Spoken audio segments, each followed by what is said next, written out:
Well, imagine you're on a plane late at night about to land when the pilot says the runway lights are out.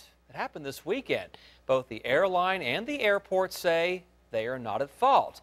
Now, 10 on your side's Ann McNamara has been working to get answers about passenger safety all day long. She's live at the Newport News Williamsburg International Airport. Ann?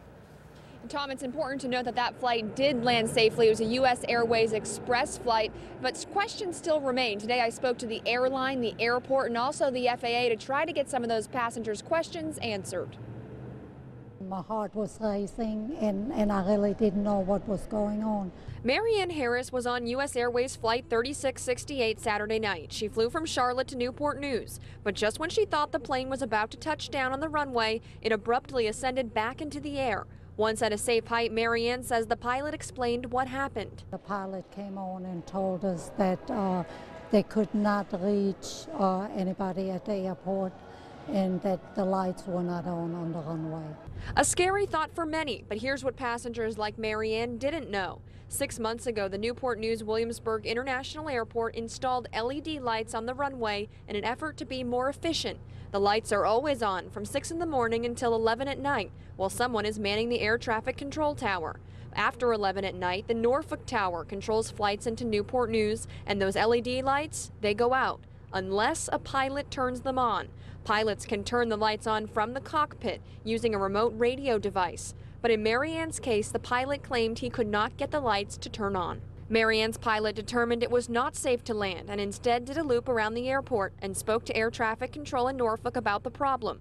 Norfolk was able to contact airport police in Newport News, who then used the same device the pilot has to turn the lights on. Marianne's plane looped back around and landed safely. Marianne feels she should have known exactly what happened before she got off that plane. I would have liked for somebody to meet the plane and explain to not just me but all the other passengers what happened. An airport spokesperson insists that all of those lights were functional. None of them malfunctioned, according to that spokesperson. But if you ask the U.S. Airways spokesperson, they say the pilot did the right thing. The pilot could not get those lights to work. So that is a discrepancy. Also, we've spoken to an FAA spokesperson who said they will check back and get back with us to explain if the FAA will look into this situation. As of right now, it does not fit the FAA's definition of an incident. It does not rise to that level. So a lot to check back on with this. Make sure you also check wavy.com. In Newport News, I'm Ann McNamara, 10 on your side. And one more note, an airport spokeswoman says the passengers were never in any danger. We will stay on this. Look for the latest beginning at 4:30 tomorrow morning on Wavy News 10 Today.